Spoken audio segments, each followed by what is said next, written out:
Okay, so we're live. Welcome Indeed. everybody who's tuning in. This is a Filmarket Hub webinar. My name is Rosalind Jaragwes, and it's my great pleasure to welcome for the first time to Filmarket Hub Talks, but hopefully not the last, Clive, the lovely award-winning screenwriter Clive Frayne, who is head of development at Script Compass. He's also author of the book The Process of Screenwriting, which we're going to be talking about a bit later. But welcome, Clive. Thank you for coming. Thank you very much for having me. Oh, no, we're really excited to have you. And we're going to shortly dive into all things script development, rewrites, and all you're passionate about. But I literally am obsessed with all of these things. I know you are. Well, that's right. We'll dive in very quick in a few minutes. But for anyone who's watching, we're gonna leave some time at the end of this hour for questions. So if you have any questions, please just scribble them down or put them in the comments, and we'll come to those, just before the hour's up. This webinar today is in partnership with Filmarket Hub's current call for projects, which is a feature film contest for English language feature scripts, the deadline of which is the 14th of December. I'm going to be talking a bit about that towards the end of this talk. But Clive, let's deep dive into all things script development.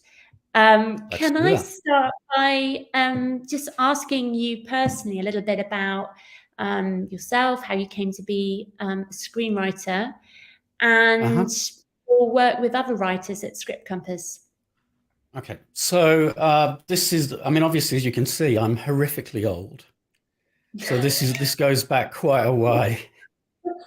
What happened was my writing career really started in radio. I worked in radio advertising, and I ran writing teams. So I was like running writers. I was directing actors in voice studio, and in advertising, there's a competition every year called like the London Internationals, which is the kind of advertising equivalent of the Oscars, and I won it. And I phoned up somebody to say, hey, look, I've just won this kind of major award, thinking I would get a nice pat on the back. And the person I was speaking to said, well, that's really good, but when are you going to do some real writing? And I responded to that by thinking, well, actually, they have a point. I was kind of getting bored of working in advertising. I'd kind of achieved everything I wanted to achieve in that, and did want to do some real writing. So I wrote a play.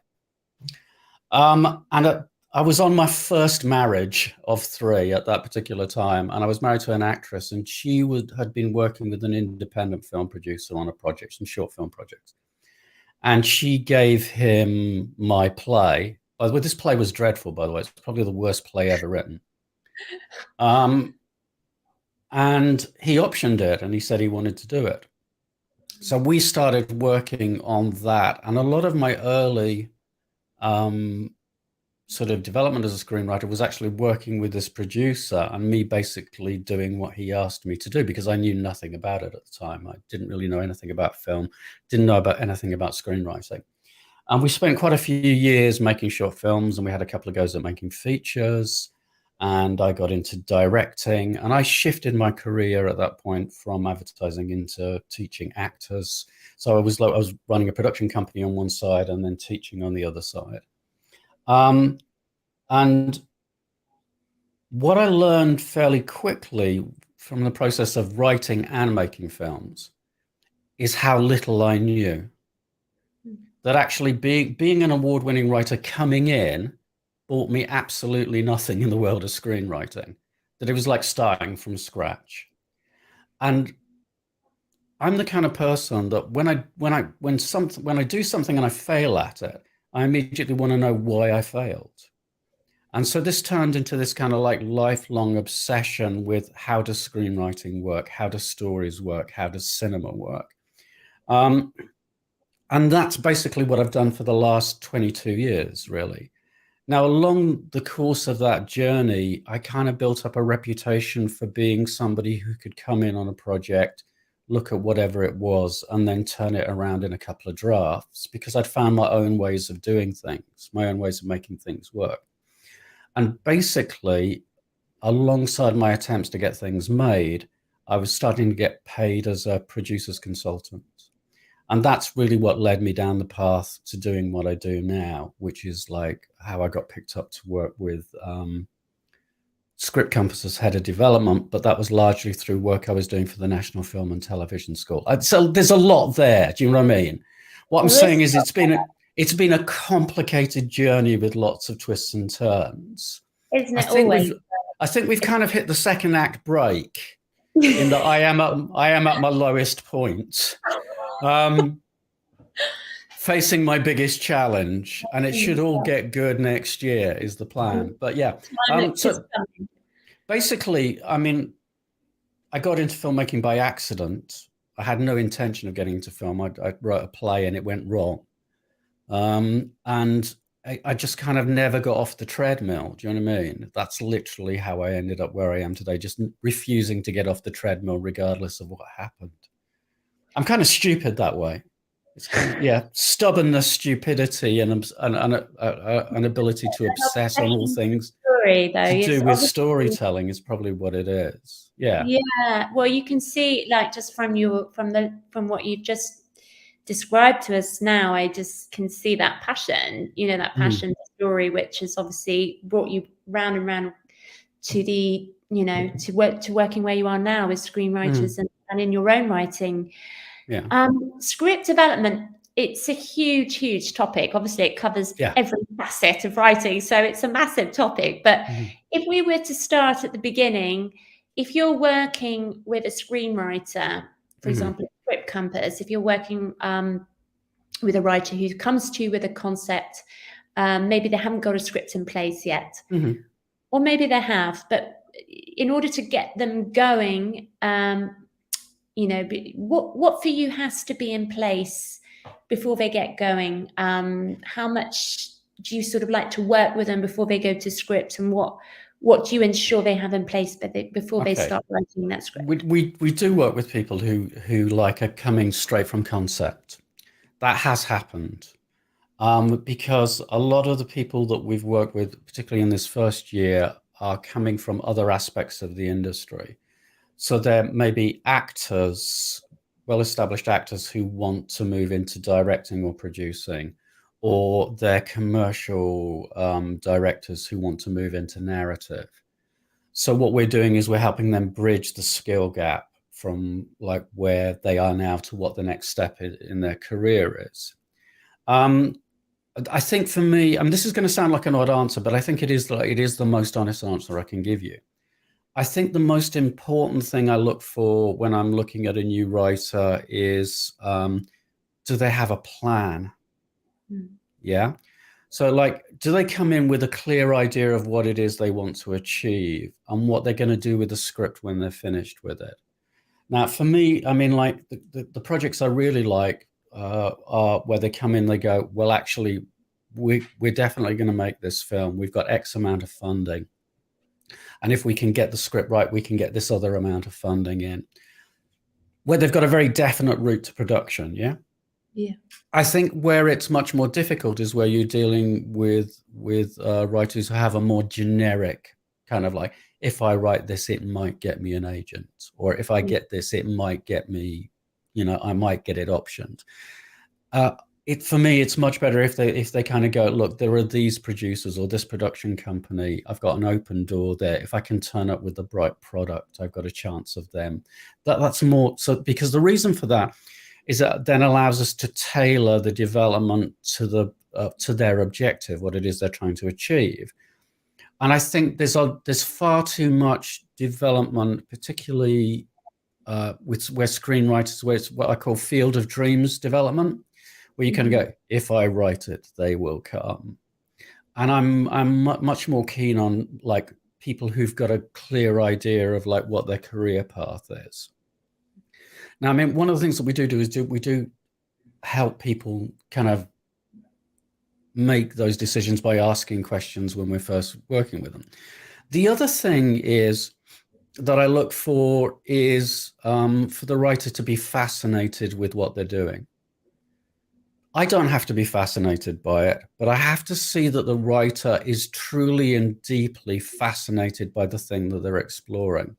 That for some reason that they want to go down this particular rabbit hole, that there's an idea or a character or a situation or a genre that they care about so much that they want to pursue it all the way down. Now, if they can, because my basic tenet about ideas is that if you're fascinated by it, other people will be. That's so right? true. And what I see is a lot of like cynical development where people go, well, what's really hot at the moment are, supernatural rom-coms. And that's not true, by the way. I was trying to pick up a genre that we weren't working in so that the client didn't feel that I was picking on them. And supernatural rom-coms is the one that we definitely haven't got at the moment. I could really do with a supernatural rom-com as well. That'd be great. But if people who kind of go, oh yeah, well that's what's hot in the market, I'm going to write that. I always think that kind of cynical development for me is much harder to do. I mean, you can do it, but it's just a slog where you're building something literally because that's what kind of can be made, as opposed to be something that you really care about.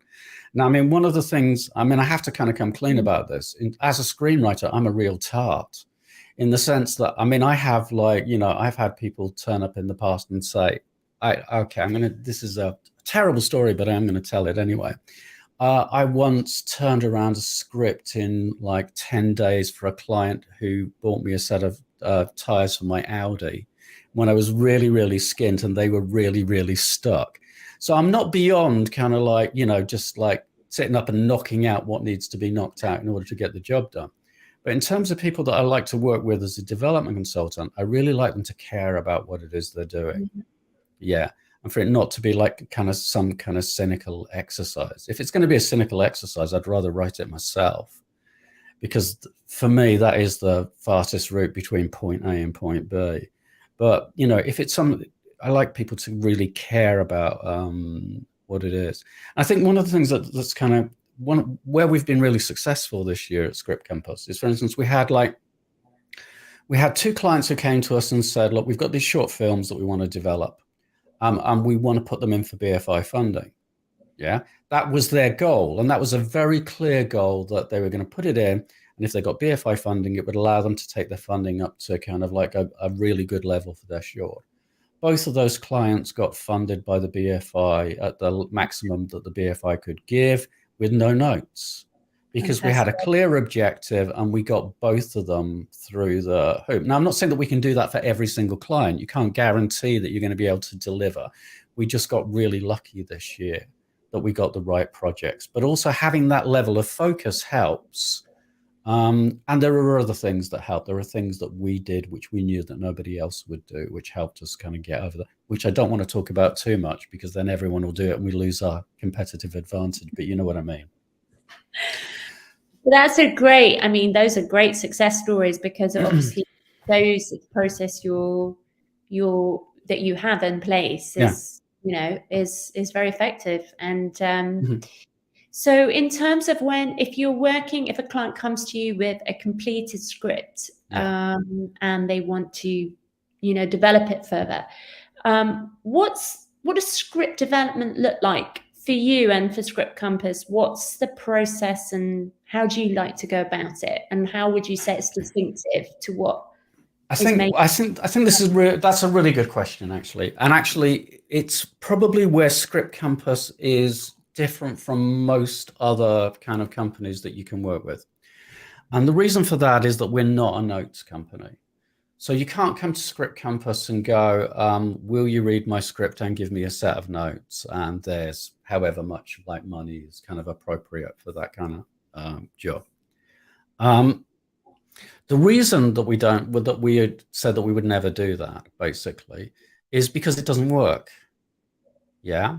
And so what we do instead is we take projects on for like a stage development. So basically we would work with a client like over between 5 to 9 sessions spread over the amount of time it takes them to get all of the work done.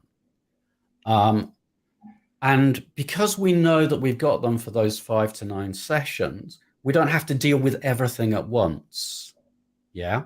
And I think that that's one of the big mistakes that's made in development. I think, well, there's quite a few mistakes that we're looking to get, but I think one of the big ones is where people give notes designed to fix everything. So like you'll get notes and it'll be, this is what's wrong with the story. This is what's wrong with the characters. Also, it's quite negative quite often, notes like, we don't like this. We don't like this. Go and fix this. And then all of the individual scene notes. Well, in my opinion and my experience, if you give scene notes to somebody who's arriving with a first or second or third even draft, right, it doesn't work. Because you end up in this situation. I mean, I've got a term for it. It's like rearranging the deck chairs on the Titanic, where people are trying to fix scenes instead of actually fixing the project. Yeah. So a lot of what we do, particularly in the early stages, is we actually simplify down and we go down to the foundation. So we look, what is the foundation of cinematic storytelling? And we look at those elements. We look particularly at character and character development. And a lot of the character development we do is based on my experience of working and training actors. It's based on Stanislavski, it's based on Meisner, it's based on the way actors work, yeah? Because we're writing for actors. And I think one of the reasons that we have so much success is that we know what will work for actors and won't work with actors. I mean, for instance, Byron, who set up the company, trained as an actor at Central. Yeah. So we've got like an actor, somebody who trained as an actor who's now a producer running the company. I trained actors for a living and directed actors. So there's this very actor-centered kind of thing right at the beginning, making sure that things work as drama, yeah, first of all. And then we look at story and how is the story working? And only when all of that's worked do we actually look at the mechanics of each of the individual scenes. Now, what that means is that in the course of like 5 to 9 sessions, there might only be like 2 or 3 rewrites. Yeah. But those 2 or 3 rewrites will achieve what like general notes would achieve in 8 or 9 sets of notes. Yeah, I get it. Because what we've done is like, we've kind of like, instead of trying to fix things from the surface down, we fix things from the foundations up. Yeah, it's like going straight to the heart of a project, is Genuinely it? is. Tweaking it, and then it kind of reassembles everything else around it. That's exactly what we do. And we're able to do that because we know we don't have to do everything. So instead of kind of go away and fix everything, which is an impossible task for the writer, even if you give them the best notes in the world, they can't go away and fix everything. There's too many plates to spin, too many ideas to kind of work on all at the same time. So film scripts are too complicated in terms of how they work to be able to do everything all at once. However, if we kind of go back as like, what we're going to work on is this, and you have 3 or 4 things that you're working on, and you fix those, and then you build on that, and then you build on that and build on that, what happens is you make really rapid progress. And not only that, the writers don't get stuck. Yeah. They don't get demoralized either because it's not overwhelming. No, they move forward really enthusiastically, really quickly. So basically, we can achieve in 3 or 4 months what would take normal development somewhere between a year to 18 months. And not only that, within that 18 months, no one's going to lose interest or the will to live in terms of constantly running into this script trying to fix it, which is the normal development process. Yeah. The other thing, I mean, like, sorry, I kind of really, this is what I care about this stuff so much. The other mistake I see made all the time is when you've got like producers and script editors who basically try and build development on the back of their opinions and suggestions. And nothing kicks a project into the weeds faster than somebody basically going, well, you know, like, I know you're the writer, but I think I've got ideas about how this should be written. People who want to play at being the writer in the development process. And it shouldn't really be about that. No. Genuinely shouldn't. Okay, I am a writer. I will sometimes say to my writers, you know, if it was me, this is how I would deal with that. But I'm not saying to them, go and do that. I'm literally saying, this is how I would solve that problem. However, this is what the real issue is. Go away, think about it. Can I give you like a sort of an example, which I think helps people understand this? Sometimes like a reader will read a script and they'll go, this protagonist isn't likable. And that's a genuinely useful reaction. If they go, there's something about this protagonist that just doesn't sit right with me. I don't like them. I'm not connecting with them emotionally.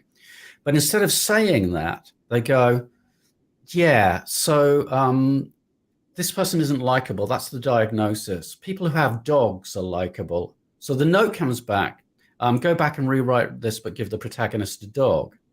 Now, that hasn't got to the root of the problem. What it's done is it's hidden the problem under this like layer of stupid suggestions. And what happens when you do that is the writer loses faith in the person giving the notes, and you end up in this adversarial relationship between the writer and the producer. And that's how projects end up in development here. Yeah. Yeah. Do you understand what I'm saying? It's so important, this stuff. And this links into my next question, actually, because it's very much, I think, from what I've picked up from your Twitter feed, Clive, and how you work, what is the essence that you want to draw out of the script and show the writer? Okay, so there's two things going on there.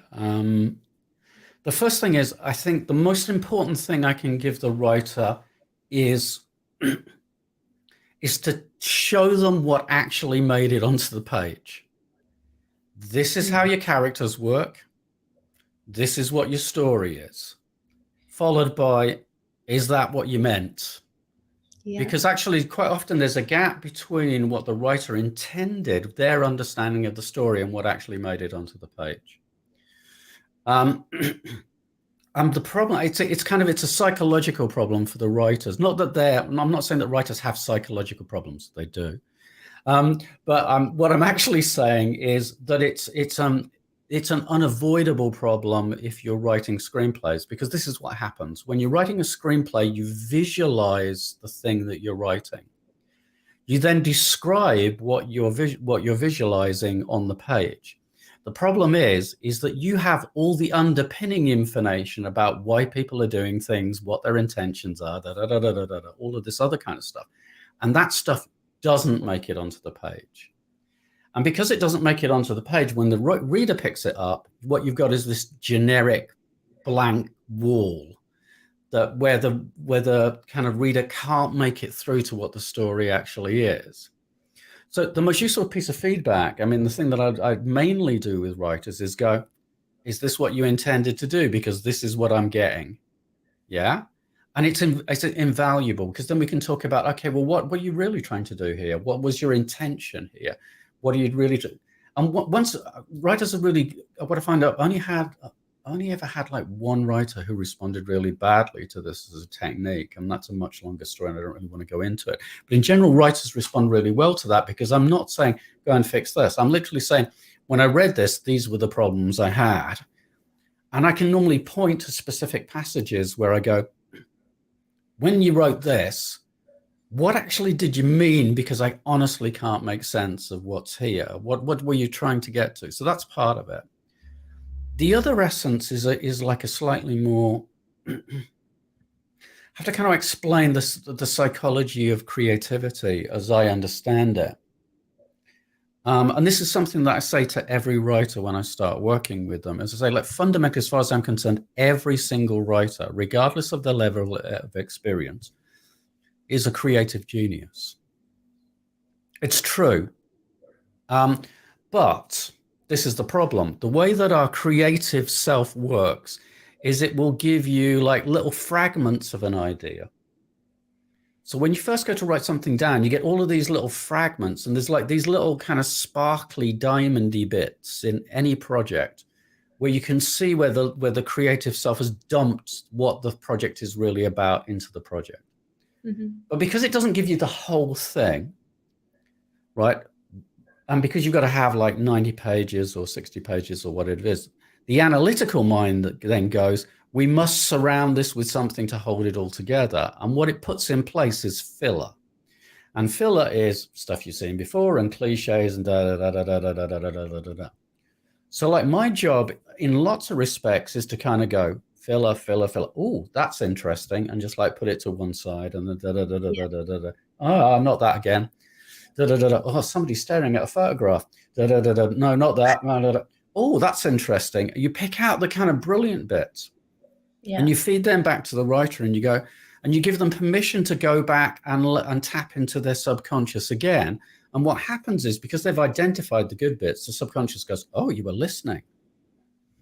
In that case, have 4 or 5 more bits. And they come back the next time and they've got 4 or 5 more bits. And then you build out from that. And it's like, it's a remarkable process. So what I'm really looking for is the little moments of genius more than anything else. Does that make sense? It does. It only makes sense to me, I think. It's like mining for gold. And it is exactly that, yeah. And you have this quote. I'm actually going to read one of your quotes back to you. You say, part of the job of a development exec is to find the trail of breadcrumbs left by the writer's subconscious. You show the writer the path their subconscious is laying out for them. Mm-hmm. This is by far the most exciting way to do development. And I completely agree with you. I think there is, because, I think that the art of writing anything, especially screenplays, is so mysterious. There's so much. There's such a mystery between the connection of the subconscious and what is conscious, and honing in on that and finding what really makes it. I suppose that comes back to voice as well, because that's sort of really, identifying what it is about the writer that's unique and their voice and their story. How do you deal with, what isn't working in a script? How do you kind of mentor the writer through what isn't working? What's your process? I think, so there's a really interesting thing in development, which is by far the most common way of doing development is what I call negative development, where basically the person creating the notes goes, that's not working, that's not working, that's not working, that's not working, that's not working. There's no rewrite this, just this to-do list of stuff that's dreadful in the script. First of all, I mean, that's a horrible way to get notes. I don't care. You can, the more writing you do, the more you get notes, the more you get used to just being kicked to death in meetings, so you do develop a kind of like professional armor. But I'm telling you, it doesn't matter how much experience you've got, though that kind of onslaught of this is no good, this is no good, is just demoralizing.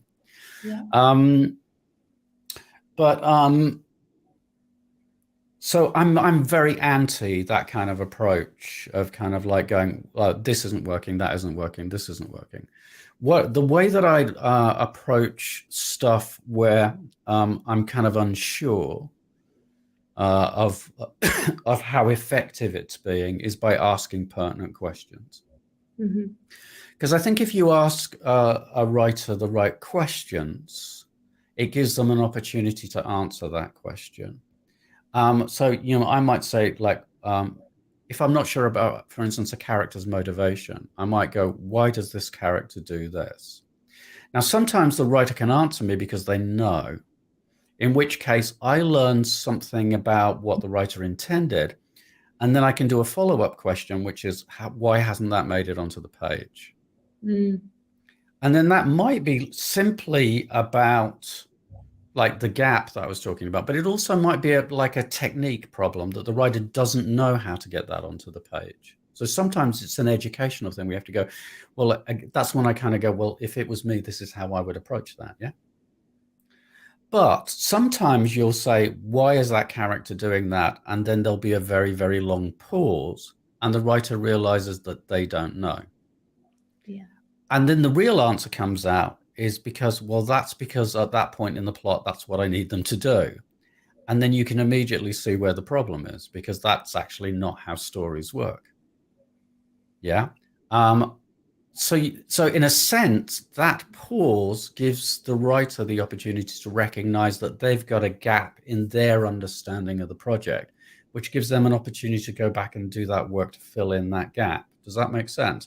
So it's like really about asking the right questions. And I think, actually, the first producer I ever worked with, I have to be so careful about what I say here.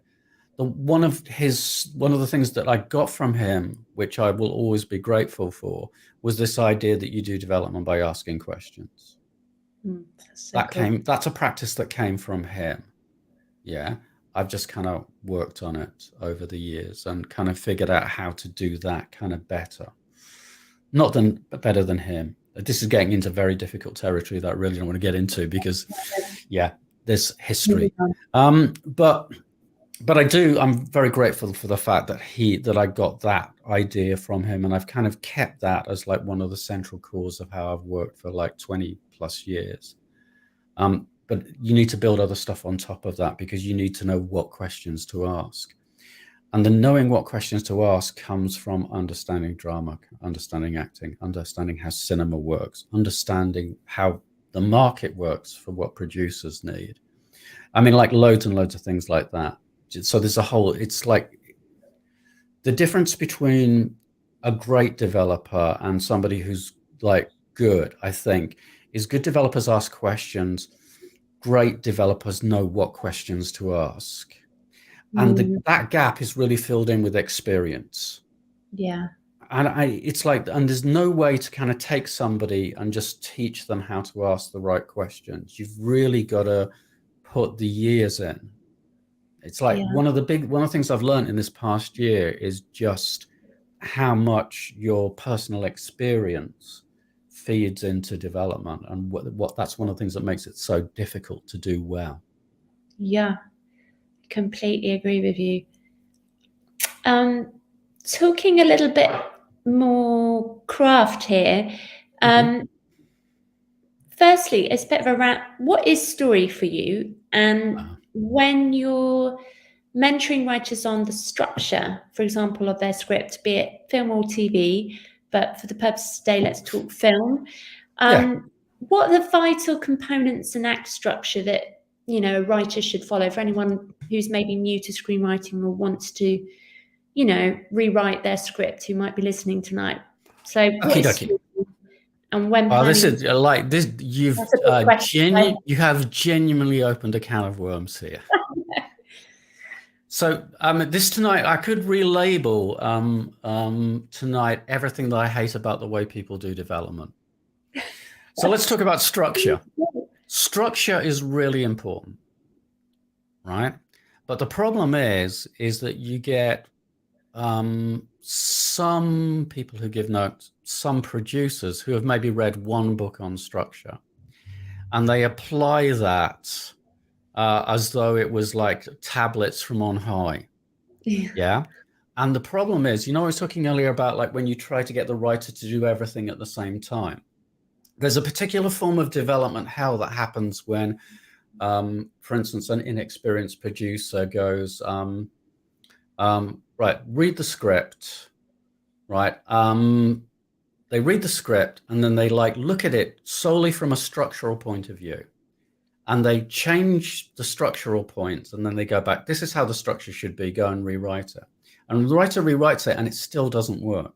So they change the structure again and it still doesn't work. And they change the structure again and it still doesn't work. And the reason it doesn't work is because the problem probably isn't with the structure.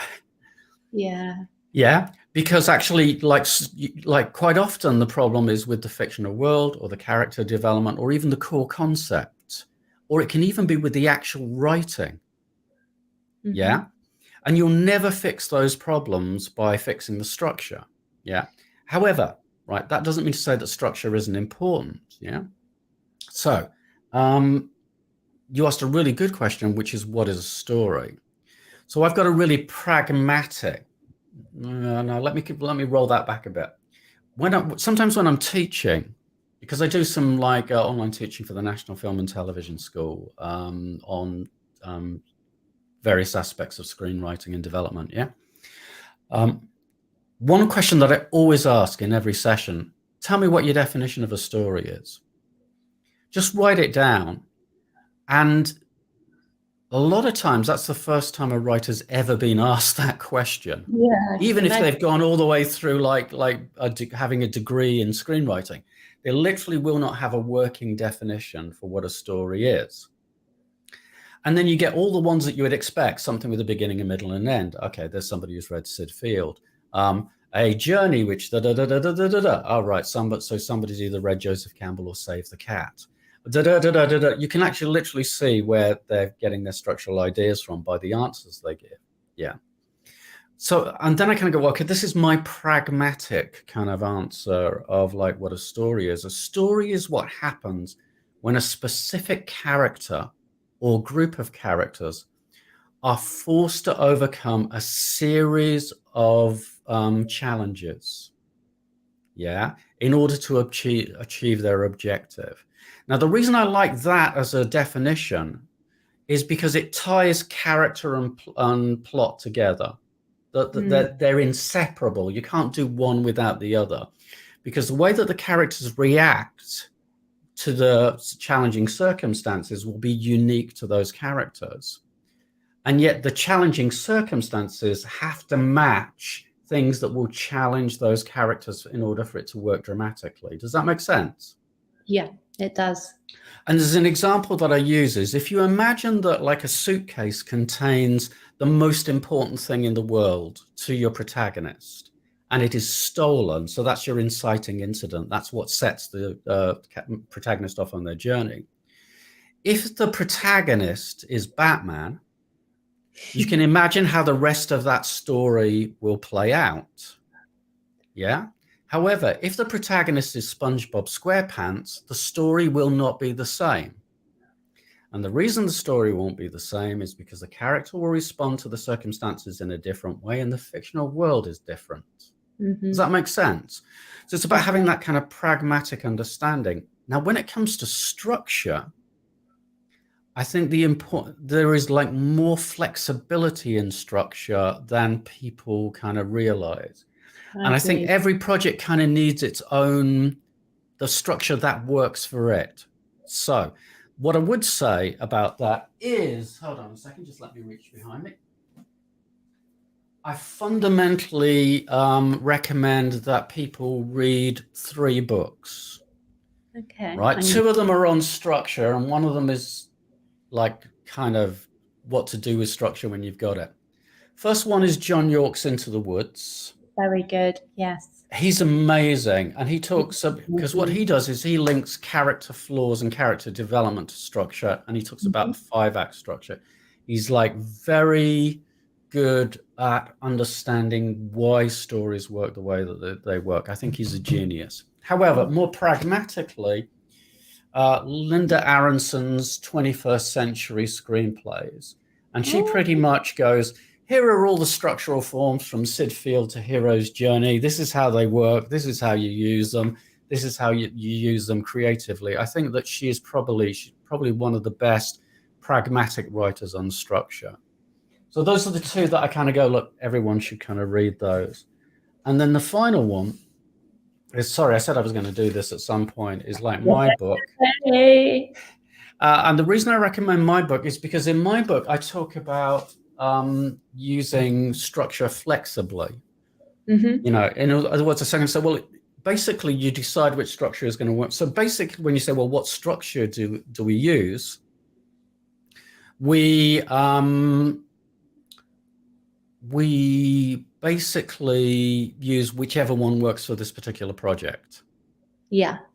My personal preference in terms of the way that I work is to use a 4-act structure, where basically there's a transformational point at the end of each at each act break.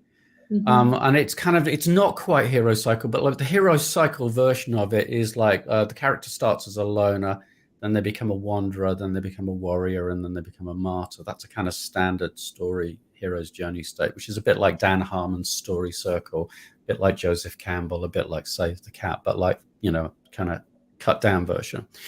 But I quite often change the transformations into different things. So it means that you've got a lot more creative flexibility about kind of so it doesn't have to go loner, wanderer, warrior, martyr. That's just a standard mythological shape. You could actually go through any number of different kinds of transformations. Okay, I wonder if I've got it bookmarked. Yeah, I have actually. So for one of the ones that, like, for instance, one would be the conformist, the prisoner, the iconoclast, the leader would be a series of transformations. Or the hero, the avenger, the criminal, the villain. So that would be taking somebody who starts off heroic and ends up like going bad. And just by you can just kind of go, oh, you can take these characters through these transformations, but at the same time by forcing them through a set of challenges. Does that make sense? Yes, it does. Yes. It's a kind of weird way of looking at it. I don't know anyone who kind of quite talks about it quite like me. I love that. Yeah, it's like a fusion, definitely kind of, obviously like inspired by Joseph Campbell, but like I like the way you've applied that to the act structure as well. See, one of the things about this is, I mean, one of the things when I'm in the book, almost the first thing I write is the idea that dogma is the enemy of creativity. And I think where a lot of people like go wrong in development is they think that development is forcing a project to fit into a specific shaped vessel. It isn't. It's about getting the best version of whatever that is, which means that you can apply the same development process to a cookie cutter genre movie that has to be in like 3 acts and have a second act break and do this and and all of those other kind of things. You can do that, but you can also develop really out of the box art house movies using exactly the same tools. You just have to kind of be prepared to kind of like look at what the project needs. Yeah. And there's an idea that we've developed in the last couple of months, which I think is really interesting, which relates to story. I can kind of loathe to talk about it because it's my new secret weapon. It's the idea of story chains. And the idea is that within any scene, a scene is just a series of connected ideas. This idea connects to this idea, connects to this idea, connects to this idea, connects to this idea. It's a bit like the idea, like of Soviet montage or the Kuleshov effect, where you have, if you put this idea and this idea together and then add on this idea, the audience will create this narrative from those linked ideas. With that, I mean, you can create any kind of story that you want just by making sure that all of the links join up. Does that make sense? But I mean, that's really about final stages of rewriting where you're looking for clarity and focus in scenes. But fundamentally, it's like, it means that you can be as art house as you want, providing that your narrative chains all fit together. Does that make sense? It really does. It really does. And I've got so many more questions I want to ask you, but I also want to make time for other writers. But just talking about rewrites now, because you kind of you have kind of answered this already, because you've said to at Script Compass, your process is that hopefully there aren't as many rewrites because you're going to the core of the problem more. But for those watching who perhaps aren't working with you, maybe want to or maybe can't at the moment because it might be the other side of the world, what advice would you give someone when they're going into the rewriting process and they've been given a set of notes? Some they resonate with, some they don't. When should they override notes and trust their instincts, and when should they take the notes to heart and work with them in the script? And how would you kind of advise they do about, go about that? So how should they deal with that? Okay, the first, I mean, there's I need to layer a couple of things in before I talk about specifically their response. The first thing is, if you're in a room and you're getting notes and you don't agree with the notes, shut up. That's the first thing, right? Listen, write down exactly what you're being told, not as though you're taking evidence for a court case. Just write it down. Yeah. Don't respond emotionally to what's being said. Now, it's entirely possible that the person who's giving you the notes is an idiot, right? So I'm going to start from that basis that you've been given notes by an idiot and that their notes are ridiculous, right? So let's start with that. The worst case scenario is that you've been given notes by an idiot who's ridiculous and their notes are ridiculous, yeah? And that can happen, yeah? So the first thing is don't fight back. Just write them down. Secondly, the most important thing, do not go on social media and slag off the person who just gave you those notes. Because I've seen a lot of writers do that. And every time I see that, I sit there and think, I would not want to work with you. No. That's honestly my first reaction. I just go, like, somebody who is going to like take that out in public, air that in public, is not somebody that I could trust to work with. And I think that's probably the same signal that everybody else picks up on as well. Yeah. Like, so once you've got these like awful notes from the stupid person, yeah, take them home. And again, I mean, I talk a lot about the psychology of creativity. There's quite a lot going on in that kind of notes kind of process. The first thing is that when you're writing a film, you're visualizing it. So you visualize it over and over and over and over and over and over and over again, and then you write it. The process of visualizing over and over and over and over and over again makes it concrete in your mind. And when it's concrete in your mind, it becomes a fixed thing. And what happens is, even if the notes are good, right, the notes will kind of smack off that kind of like that concrete visualization. Yeah. And your ego will go, well, that's ridiculous, because that's a solid thing. You can't possibly say that about it because it's solid. Yeah. And so you get this kind of ego reaction based on this kind of bumping into the visualization.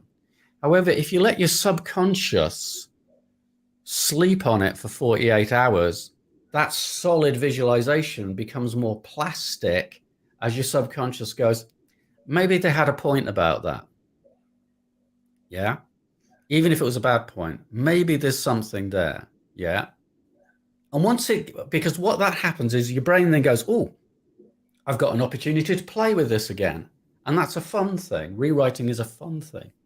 Yeah. It's not a chore. It's an opportunity to re-engage with the project creatively and make it even better than it already is. Right? The thing with bad notes is that at the core of every bad note, there is always a truth.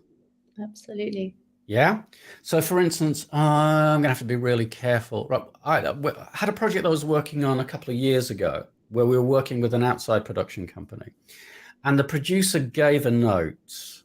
And I wasn't the writer on this. I was working with another writer. I was advising the producer on this one. And the producer sort of like brought this note to me, and I went, that's ridiculous. That's the worst possible note I've seen in the life. They just don't get this project at all. That was true. They didn't get the project. However, when I sat back, I realized that they had pointed out something really important that I hadn't noticed about a particular scene that A, was going to be very expensive to shoot, and B, wasn't really moving the story forward as much as it could do. It was a really interesting set piece, but it hadn't latched to the story properly. And I was able to go back and go, you know, this ridiculous note, what it really means is this. And then we fixed that, and that made the script better. Does that make sense? Yeah. Now, there is a dynamic here. And the only time that becomes problematic is when you've got to give the rewrite back to the idiot who gave you the notes. And it's really then about how you sell the changes that you've made based on what they've done. Because if they've said, like, the character isn't likable enough, give them a dog, and you haven't given them a dog. But those kind of things are more about like the power struggles in development rather than doing development well. So I don't really have, the only thing I have to say about that is like sometimes life's horrible. Yeah, no. Sometimes development's horrible. You know, sometimes you're working with people who don't get the project. You know, absolutely. And that is, but that advice is so good. You know, shut your mouth, sleep on it, and let your ego be throw right. Another thing in, because there's like a thing I see quite a lot, and so sometimes, like, there are some companies who say, like, you know, give us this amount of money and we'll give you a set of notes on your feature. Yeah. And then that work then gets delegated to people who are getting paid much less than that. So they're not spending a lot of time developing the notes. Yeah. I'm not going to mention any names of companies, but this like does happen. There's a particular company that has a particularly kind of bad reputation for doing this kind of like online. And one of the things I sometimes hear like writers complain about online is, oh, the writer didn't get the project. Their notes meant that they didn't get the project. And I think that note's always really telling, because what it tells me is that the script wasn't written to survive a skim read. right? So basically, in order to understand the project, you had to pay really, really hard attention to what was going on. Now, realistically, if you're putting a spec script into the marketplace, there's a very good chance that there's going to be like an intern working at a producer's assistant working at a production company who's got like 40 scripts to read that week. Yeah. Who is going to read the first 10 pages and skim to see whether it's worth going or not. If you're getting like those kind of like notes from somebody who is reading too quickly because they're not being paid enough, that is one of the most valuable pieces of feedback you can get. Because like, rather than being outraged about that, what that's telling you is that your script isn't skim proof. Oh, but they should read it properly. Well, you know, yeah, they should do, but they're not going to. So like, put your big boy pants on and get over it. You know, literally you've got to be able to survive within the marketplace it is as it is, rather than complain that people aren't reading it the way that you want them to read it. No, you know, and it's kind of gets so cross when people do that online, when they complain about notes, because the notes have always got valuable information. And that actually, that one where they completely didn't get the project is by far one of the most useful pieces of information a writer will ever get. It genuinely is. But there you go. You know, sorry, you opened the door for me, and I've wanted to say that out loud for a very long time. It's really valuable for, you know, to hear what you've, you know, what you've just shared is so valuable to everyone listening. So thank you so much. Oh, you're welcome. We're going to take some questions shortly, but before we do so, can I just could you tell us a little bit about Script Compass? Because firstly, to everyone who's watching, Script Compass are one of the executive partners of the feature contest this year, which I'm going to talk about at the end, which means they're going to read the winning scripts and give some feedback, which is incredible. After you've just listened to the wonderful Clive, this team are going to be reading and giving the winners feedback. You've also sponsored our TV contest this year, and you're currently working with the winner on this. That's true, you know, I got some feedback from lovely Matilda today, who was telling me that the writers, you know, the process of development, the winning finalists from our TV contest is now going through with you guys, which is absolutely amazing. Yeah. So you've had an amazing year after, you know, you're a startup, you've been going 18 months. Tell us a little bit about what you do and what defines you in the marketplace, and then we'll jump to some questions. So if you can, just a quick answer, and then we'll jump to the... No. So basically, it's like it is a complicated answer, but I'll try and make it as simple as possible. Fundamentally, I have been saying to anyone who would listen to me for the last 7 years, development isn't done properly in the independent film industry. Development isn't done properly in the independent film industry. And then Byron turned up we met via the National Film and Television School. And he said, well, look, how should we do it? And I said, we should do this. And we started this dialogue from his perspective, as his frustrations as a producer, and my frustrations as somebody who worked as I worked with him as a producer and consultant for about a year before we set up Script Compass. And basically, we set up with the intention of changing the way that development is done in independent film, and providing the kind of development that you would get once a script is optioned, but whilst it's before it gets to that point. In other words, the opportunity to have kind of like proper stage development with the idea of turning it into the best thing it can be, and working with a really experienced team who can kind of go, yeah, well, that kind of works, that doesn't kind of work. And we kind of launched a year ago, not knowing how the market would take it, because there wasn't really anyone else doing what we do. And it was a kind of a new idea for a lot of producers. But we've been very fortunate, A, that people have like come to us and said, look, work with us.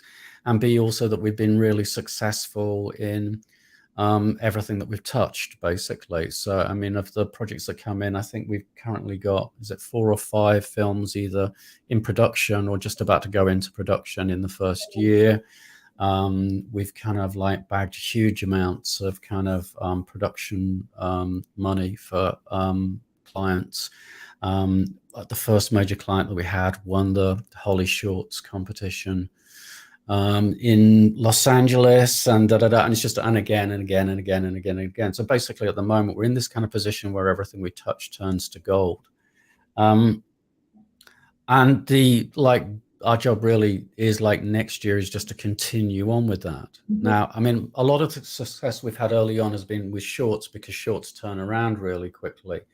But within the next year, you should start seeing more kind of feature and TV pilot success come out of the company as well.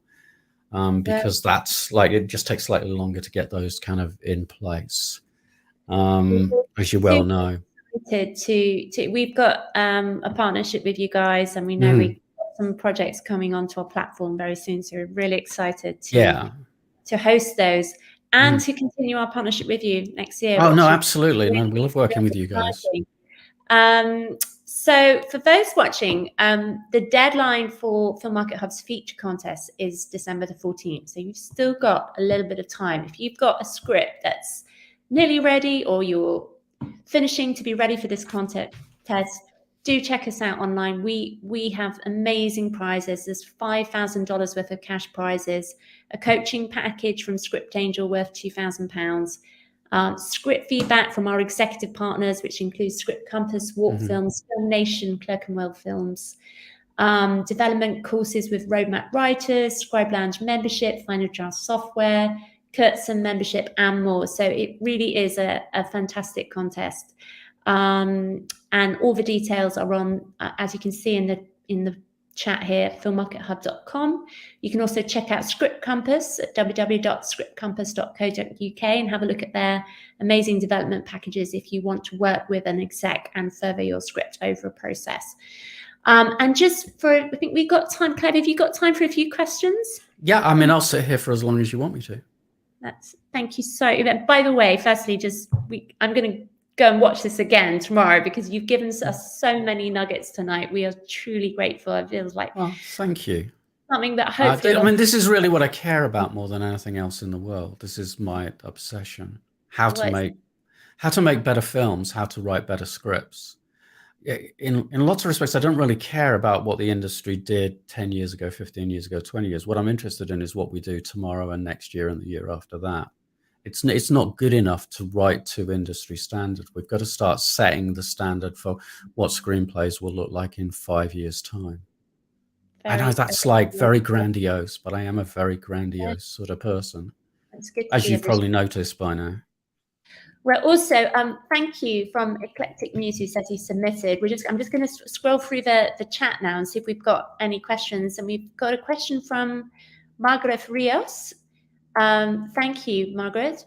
It says, developing a character for a feature film is quite different than in a series. Any advice for the development of a character in a long production?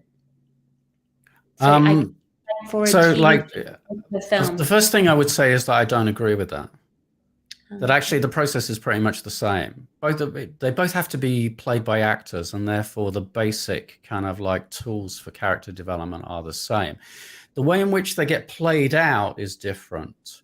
So particularly if you've got a long-running series, you've got to have characters that will be able to generate arcs that run and run and run and run. You've got to be able, so you need characters who are capable of putting through like extended storylines. Yeah, so that's the main difference.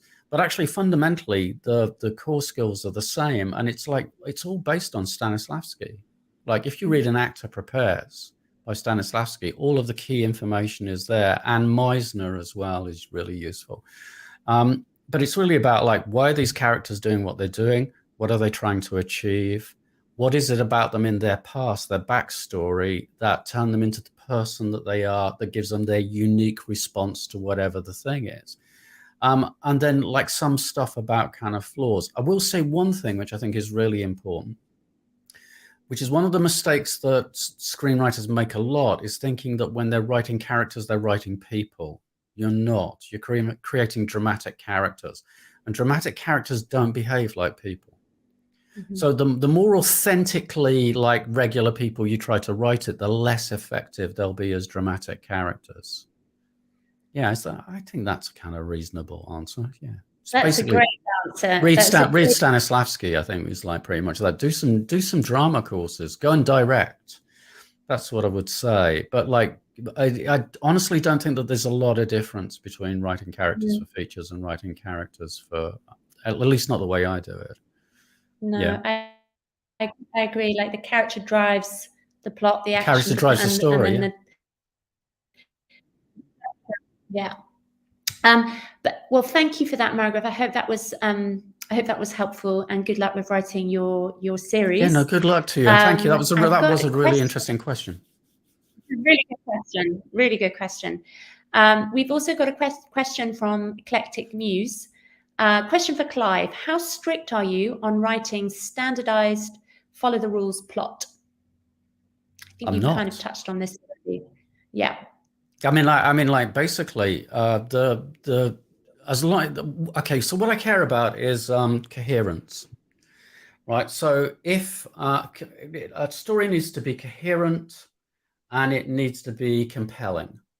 So if you write like a page of something which is amazing, and that leads me to read the next bit, and that leads me to the next bit, and read to the next bit. It's like if you draw me into this fictional world and I want to see what's happening next, I don't really care about how you do it.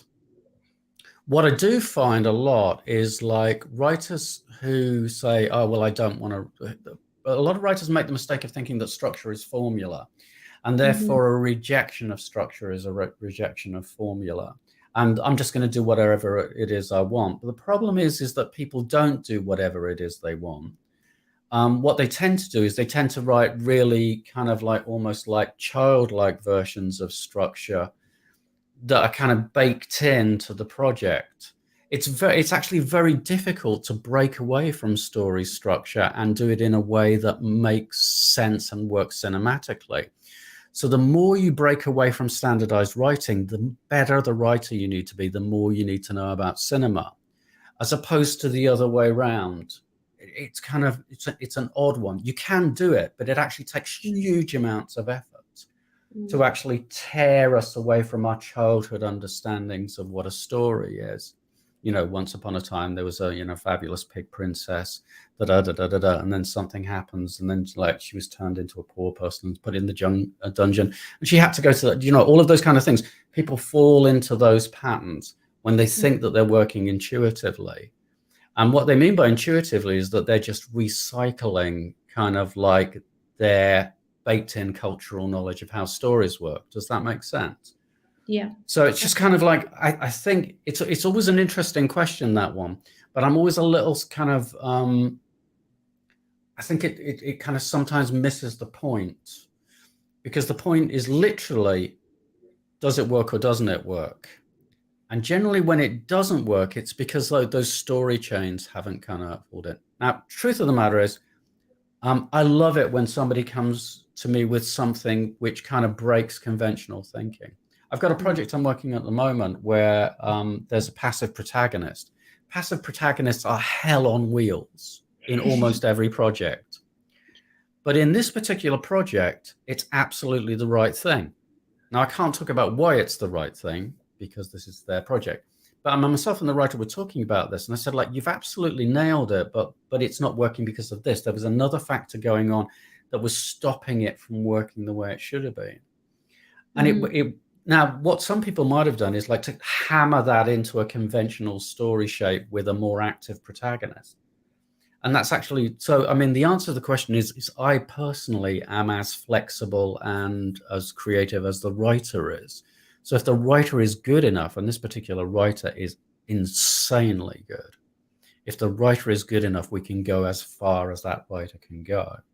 Yeah. Does that make sense?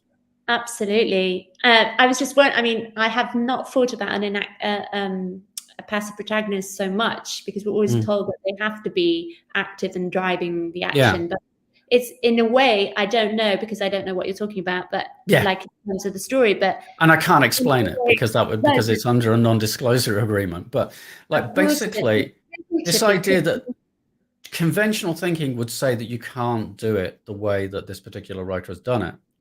But when you look at what they're actually trying to achieve, it makes perfect sense. Yeah. And it actually does work. but it only works if you add in this extra thing that I can't talk about because that would kind of give the game away. No. But the thing is about that writer is utterly remarkable. Wow. Yeah.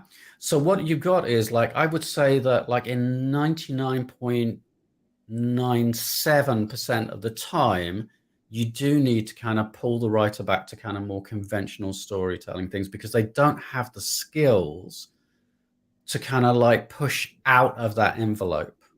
Yeah. But every now and again, you meet a writer who is utterly, utterly remarkable.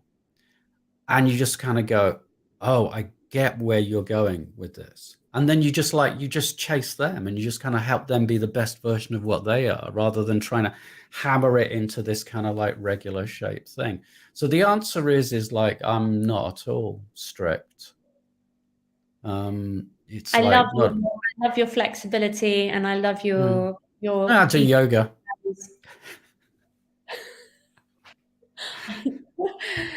I don't. I just thought that was a funny joke at that point. You don't? Okay. No. I used to do Tai Chi. I used to teach Tai Chi. So I am. Yeah. Anyway. Do you do breath work? Pardon? Do you do breath work? I do. Yeah, I do Wim Hof. Yeah. I love breath work. Anyway. And also, I trained as an actor, so my breath work's pretty good anyway. Yeah.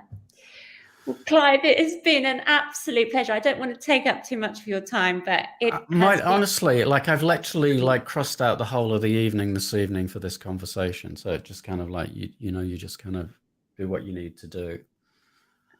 When I've done this, I'm just going to drink tea and watch telly. That's my evening. I've got fascinating evening. I will ask you, what you watch? Were you watching anything? Are you watching any series at the moment? Have you watched a great film you'd recommend to the audience? In terms of films, I think I've started going back to the proper cinema, which I kind of really love.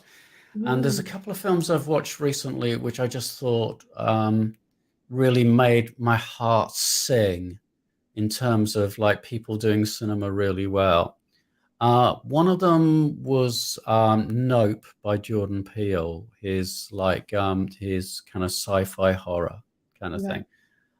He writes so intelligently, and his sense of how cinema works is so good. It's an absolute joy just to kind of go on a journey with him as a writer and as a director. He's the full package. He's the kind of, for me, he's like a dream client, somebody who comes to you with that level of understanding of how the mechanics of all of these things work and knows how to manipulate them to link all the bits together. His work is beautiful. And there's another film which I don't think did very well, which is a pity, called Amsterdam, which with Christian Bale and Margot. Was it Margot Robbie? Might be. I think it might have been. I didn't see it either. Which I found. I think it's just come out on Disney's streaming thing, but I saw it in the cinema, and it was very kind of Coen Brothers without being Coen Brothers. And I'm a big fan of the Coen Brothers. I think both of those. Utterly gorgeous pieces of kind of cinema and writing. But the truth of the matter is that when I'm watching TV, when I'm away from work, I really like to watch rubbish. Yeah. So like really kind of like, I tend to binge stuff that I've seen a lot of times before. So I'm currently like going all the way through Boston Legal again for about the 5th time. Really? Yeah, and it's kind of silly. It's silly, horrible American TV writing. But I can't get enough of watching William Shatner and James Spader's bromance. I could just watch it over and over. It makes my heart sing. Oh. I just love the silliness of it. Yeah. So yeah, that. Bit of Rick and Morty and I'm good. But so yeah, you'd think that I'd watch better stuff, but I genuinely don't. I'm just a pig for kind of rubbish television. I love that though. But it's like, you can go and watch something amazing at the cinema and then mix it up with, hours and hours of just. I'm the same with reading. I like just before we started this session, like this arrived in the post, which is like a graphic novel by Warren Ellis. So I'm going to go and read I read comic books avidly. You can see there's I've seen actually. your collection there. Yeah, part of it. Can we see your book once more just before we wrap up Oh yeah, tonight? absolutely. Yeah, no, by all means, let's do another pack shot. Let's There do you another. go. There you go. So this is the It's process. available on all good Amazons. There you go. Available in on both like a print version and also there's a Kindle version. I keep on saying that I'm going to do an audiobook version, but I never get time to get around to it. And I also keep on saying I'm going to write another book, which I've got planned out, but I just haven't got time. I want to write a book about development. Oh yeah, you should. Because there's loads of stuff that isn't in that book, which are specifically more about rewriting and development than about the process of writing it, although it all starts from that basis of like process-driven approaches to screenwriting. You know, that you develop can I finish on one thing? Because I think it's like something that doesn't get said enough. Because, you know, I've really been complaining about how everyone else does development, everyone else is rubbish and we're great, which is, I know, not a good look. One of the things I wish would happen more in the development industry is that people would realize that you're not developing the project, you're developing the writer. So true. Right? If you develop the writer, you will always get good results. If you develop the project, you will always run into problems. And fundamentally, this kind of like writer-focused kind of development that is really about what works best for the writer. How do they work? How do I make this easy for them? How do I ask them the right questions? How do I get them to step back into their creative process? How do I make sure they've got the right tools to move forward, the right techniques? What can I introduce them to that will move them forward as a writer? I'll make one more recommendation, but people are gonna. The problem is I can't put up a link or something like that. There's an American showrunner called, and I'm going to pronounce his name horribly badly, Javier Grillo Maxus. He worked on Lost. He was a showrunner on Cowboy Bebop. He was a showrunner. I think he wrote the pilot episode for Lost in Space. He's a legend in the American TV industry. He wrote an essay called What I Do on the Page, which you can download from his website. I strongly suggest that every screenwriter reads it because it will transform the way you think about screenwriting. There you go. Little present to finish off on. Well, we'll definitely check that out, and we'll put that in we might put some of these suggestions. What I'll do is I'll send you the link because I know I can find it, and you'll never get it from my appalling pronunciation of his name. You know, there you go. Yeah. There we go. We'll definitely look into that, and we'll put it on our Twitter feed tomorrow. Or I will put it on my personal Twitter. Thank you so much again. You are welcome. Thank you to all those who've tuned in, and for anyone who's watching on catch up. Do check out Clive's book, check out Script Compass, and of course check out the Filmarket Hub feature film contest deadline for December. All the details are online, and Clive, we really hope to have you back next year and continue the conversation. You know me, I will talk about this all night, every night, for as long as there are people prepared to listen to the nonsense that I come out with. Well, it's been an absolute pleasure, and we'll see you again very, very soon. And good luck. Okay, yeah, you take care. Thank you very much for having me. Thank you so much. Okay, bye. Take care. And you. Oh, I think.